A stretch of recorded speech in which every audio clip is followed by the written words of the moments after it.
India, US சண்டையில வந்து நம்ம தலைய உருட்டிருவாங்க போல இருக்கு. நான் இப்ப இருக்கக்கூடிய கண்ட்ரில வந்து ஜோர்டன். ஓகே. இங்க உள்ள கரன்சி வந்து யுஎஸ்டி வேல்யூவேஷனுக்கு வந்து மேட்ச் ஆகி தான் இருக்கும். யுஎஸ்டி வந்து கூடுச்சுன்னா, இங்க உள்ள வேல்யூவேஷன் வந்து கூடும். யுஎஸ்டி குறைஞ்சுச்சுன்னா, எங்களோட வேல்யூவேஷனும் குறையும். ஸோ, நான் இந்தியாலேருந்து இங்க வந்து இருக்கேன். முக்கியமா நாகர்கோவில்லேருந்து வந்து இருக்கேன். ஆ இப்ப யுஎஸ்க்கு ஏதாவது பிரச்சனை நடந்துச்சுனாலும் எனக்கு பிரச்சனை தான். இந்தியாவுக்கு ஏதாவது பிரச்சனை நடந்துச்சுனாலும் எனக்கு பிரச்சனை தான்.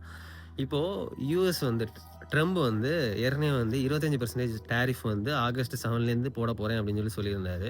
இப்போ அடிஷனலா இன்னொரு 25% மொத்தம் 50% டாரிஃப் வந்து நாளையிலேருந்து ஆகஸ்ட் 7லேருந்து போட போறாங்க. அதுக்கு வந்து அஃபிஷியலா வந்து சைன் பண்ணிட்டாரு. ஓகே.